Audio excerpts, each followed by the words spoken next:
अहम press conference DG ISPR major general Babar Iftikhar जो कि अहम प्रेस कॉन्फ्रेंस कर रहे थे। उन्होंने कहा पीडीएम के पिंडी आने की वजह नजर नहीं आती। पीडीएम वाले पिंडी आएंगे तो चाय पानी पिलाएंगे। मौलाना के रावलपिंडी की तरफ मार्च के सवाल पर जवाब दिया। बलूचिस्तान पाकिस्तान का मुस्तकबिल है, ऐसा उन्होंने कहा। आर्मी चीफ इसी हफ्ते कोयटा का दौरा करेंगे। तर्जुमान पाक फौज का ऐसा कहना था। दुश्मन कुव्वतें हमें नाकाम करने में मसरूफ है। भारत ने अकलियतों के हवाले से झूठा प्रोपेगेंडा किया। भारत ने कश्मीर के महाज पर अपनी जारियत को छुपाया है। आज कबायली इलाके खैबर पख्तूनख्वा का हिस्सा बन चुके हैं। तर्जुमान पाक फौज का कहना था बलूचिस्तान में 199 प्रोजेक्ट्स का आगाज कर दिया गया है, जो कि यकीनन एक कामयाबी की अलामत है। पाकिस्तान ने हमेशा जिम्मेदार रियासत का सबूत दिया है। भारत के खिलाफ ईयू डिसइंफॉर्मेशन लैब के जरिए शवाहिद सामने आ चुके हैं। पाकिस्तान में भारतीय दहशतगर्दी के सबूत दुनिया के सामने पेश कर दी और फैक्ट एंड फिगर भी सामने रखी गई। पाक फौज के तर्जुमान के मुताबिक 2 दिहाइयों में भारत ने मशरकी सरहद पर इश्तियाल अंगेजियों में इजाफा किया है। पाक फौज ने भारतीय खिलाफ वर्जियों का भरपूर जवाब दिया है। मशरकी सरहद पर भारतीय इश्तियाल अंगेजियों में इजाफा हो रहा है। कराची में अगवा बराए तावान में 98% कमी भी आई है। जफर हलाली साहब हमारे साथ मौजूद हैं, साबिक सफारतकार हैं। जफर हलाली साहब, बहुत शुक्रिया सर आपके वक्त का। आज की जो अहम प्रेस कॉन्फ्रेंस रही DG ISPR major general Babar Iftikhar साहब की, यकीनन उनका महवर जो था वो ये था, गुज़िश्ता 10 सालों में जो कामयाबी हमने हासिल की, दहशतगर्दी हो, चाहे वो बैरूनी एजेंडे हो, चाहे वो भारतीय दहशतगर्दी हो, और या फिर जो अंदर के जो क्राइम्स हैं उसमें जो कामयाबी है, किस तरह देखते हैं इस अहम प्रेस कॉन्फ्रेंस को आप? यह बड़े अच्छे और इनकरेजिंग प्रेस कॉन्फ्रेंस था। जो फिगर्स इन्होंने दिए हैं, कितना टेररिज्म कम हुआ है और कितना हमारे लोग कामयाब हुए हैं, ये बहुत ही इनकरेजिंग है। और ये बताता ये है कि इस मामले पे वी आर ऑन टॉप। तो ये बड़ा इनकरेजिंग प्रेस कॉन्फ्रेंस था। और साथ साथ उन्होंने ये भी कहा कि थ्रेट जो है अब कितना एक्सपैंड हो गया है, 5th जनरेशन थ्रेट हो गया है। तो मेरे ख्याल में all in all it was informative and और के परफॉर्मेंस पे I am impressed and I am sure कि हमारे मुल्क भी लोगों की इम्प्रेस हुए। बिल्कुल ठीक है। और सर 15 साल में जो भारत की उन्होंने बात की कि जिस तरह वो शरंगेजी कर रहा है, और 6 मुख्तलिफ डोमेन्स की उन्होंने बात की है, उसमें फेक मीडिया भी है, फेक न्यूज़ भी है, और फेक एनजीओज का भारत ने जो इंतखाब किया पाकिस्तान के लिए प्रोपेगेंडे के लिए, उस हवाले से उन्होंने कहा कि यकीनन इसमें कोई शक नहीं है कि पाकिस्तान का इमेज आलमी सतह पर ख़राब कुछ हद तक किया जा सकता है, लेकिन पाकिस्तान उसका भरपूर जवाब दे रही है। देखिए, उन्होंने जो बात की है वो एक्चुअली ये सब बातें जो हाईलाइट अब कर रहे हैं वो और अच्छा है कर रहे हैं। ये ईयू क्रॉनिकल, ये इंडियन क्रॉनिकल जब एक्सपोज हुआ ईयू डिसइंफो के साथ, ये है एक्चुअल मेजर ब्रेक थ्रू। और ये ब्रेक थ्रू जो है अब पूरी दुनिया को, देखिए ये हमारे से नहीं आया है, ये एक यूरोपियन इंस्टीट्यूशन, एक यूरोपियन इदारे से आया है। और 15 साल से हिंदुस्तान जो है ये काम कर रहा है, झूठ बोल रहा है, उनकी ऑफिशियल एजेंसी झूठ बोल रहे हैं, वो कोऑर्डिनेट कर रहे हैं झूठ मुख्तलिफ इदारों से। फेक एजेंसीज उन्होंने बनाया हुआ है, यूएन का नाम लेके फेक एजेंसीज बनाया। ये एक बहुत बड़ा चार्ज है जो हमारे परमानेंट रिप्रेजेंटेटिव ने यूएन में जाके सेक्रेटरी जनरल को दोसिया दिया है और उसको बताया है कि ऐसा नहीं चल सकता और यूएन में इसके बारे में डिबेट होगा। तो ये और कुछ एक्शंस भी लिए गए हैं, माने कि लीगल एक्शंस लिए गए हैं। रिपब्लिक की ऐसे जो लोग नोटोरियस हैं, जो झूठ पे पलंदे हैं, वो उनके खिलाफ फाइन्स हुए हैं बाहर। मगर उससे भी ज्यादा आज जो 1-2 दिन पहले जो मेरा इन्होंने वो लेके उसको एडिट किया था, तो उसके बारे में वो खुद अभी हिंदुस्तान में 3 मेजर न्यूज एजेंसीज इंडियन के, उन्होंने वो खबर विड्रॉ किया है। देखिए ये बहुत बड़ी बात है।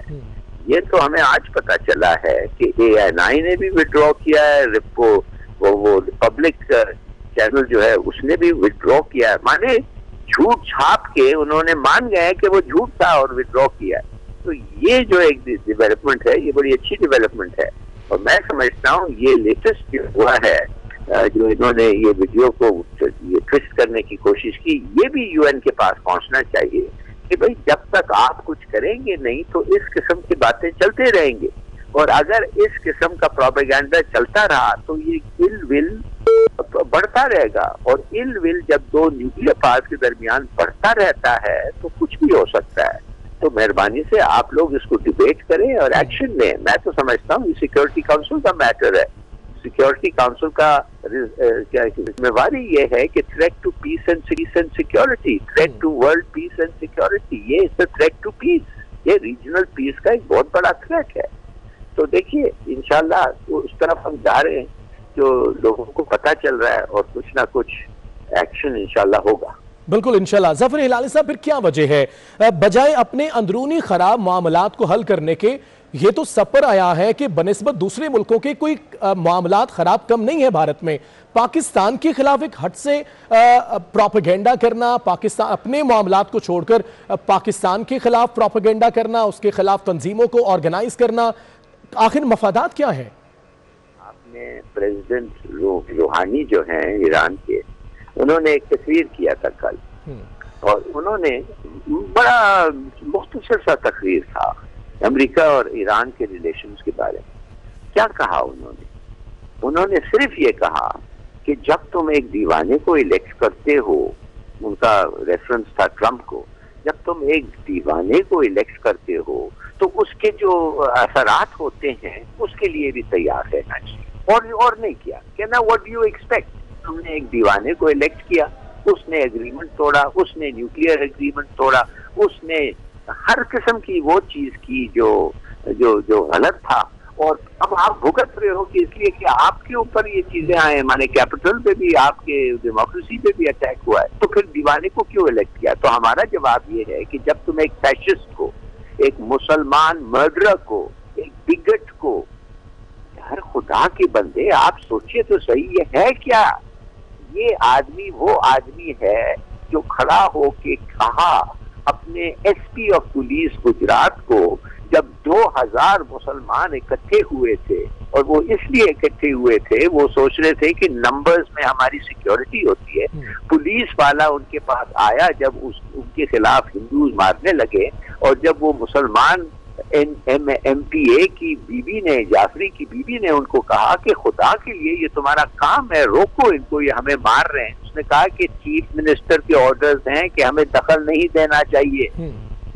बिल्कुल ठीक है। अकम्प्लिस टू मर्डर, 2000 लोग मारे गए, 2000 लोग मारे गए इन दो राइट्स इन गुजरात इन 2002। तो मैं आपको बताना चाहता हूं कि पाकिस्तान की समझ नहीं रहे हैं कि किस किस्म के आदमी को आप लोगों ने इलेक्ट किया, इंडियंस ने इलेक्ट किया है। बिल्कुल ठीक है। जफर हिलाली साहब हमारे साथ रहेगा, सीनियर तजियाकार, सीनियर सहाफी सलीम बुखारी साहब ने भी हमें ज्वाइन किया है, उन्हें शरीक गुफ्तगू करते हैं। सलीम बुखारी साहब, जैसा कि आज का माहवरती गुफ्तगू जो कॉन्फ्रेंस की गई बिल्कुल वाजे, उसी तरह हर लिहाज से फैक्ट एंड फिगर के साथ जैसे कि पहले करते हैं कि किस तरह हमने इन 10 सालों, जो गुज़िश्ता 10 साल है, उनमें कामयाबी हासिल की है, जो भी प्रोपेगेंडा है हमारे खिलाफ, दहशतगर्दी है, कोरोना है, तो किस तरह देखते हैं इस सूरत हाल को? नवीद चौधरी साहब, आप भी हमारे साथ शरीक गुफ्तगू। सर बहुत शुक्रिया आपके वक्त का भी। आज की अहम प्रेस कॉन्फ्रेंस है, कैसे देखते हैं इसको?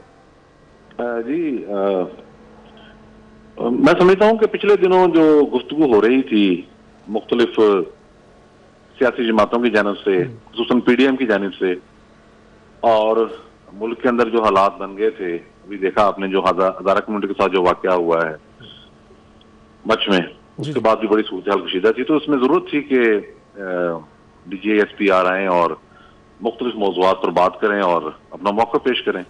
तो उन्होंने बड़े मुदब्बराना तरीके के साथ आज गुफ्तगू की है, और पाकिस्तान को दरपेश challenges and law and order की सूरत हाल, मुल्क की सियासी सूरत हाल, और अपनी जो ऑपरेशनल तैयारियां हैं उनके बारे में बताया है। और सवालात इसमें जो पूछे गए हैं, वो इस किस्म की प्रेस कॉन्फ्रेंस के अंदर बहुत सारे सवालात जो होते हैं वो उनकी अहमियत इस हवाले से ज्यादा हो जाती है कि आर्मी खुद उस पर अपना मौक़िफ़ देना चाह रही होती है। तो मैं समझता हूँ कि काफी कॉम्प्रिहेंसिव ये गुफ्तगू रही है। अब इससे जो पैगाम जाना है सियासी जमातों को या बाहर, वो किस हद तक जाएगा ये हम आने वाले दिनों में देखेंगे कि क्या रिएक्शन उस पर आता है। लेकिन बहरहाल मैं समझता हूँ कि जो सवालात से किए जाने चाहिए थे वो आज किए गए हैं, और उन्होंने बड़े मुदव्वराना तरीके से उसका जवाब दिया है। लेकिन बहरहाल मैं समझता हूँ कि जो सवालात से किए जाने चाहिए थे वो आज किए गए हैं, और उन्होंने बड़े मुदवराना तरीके से उसका जवाब दिया है। बिल्कुल ठीक है। नवीद चौधरी साहब, सलीम बुखारी साहब, जफर हिलाली साहब,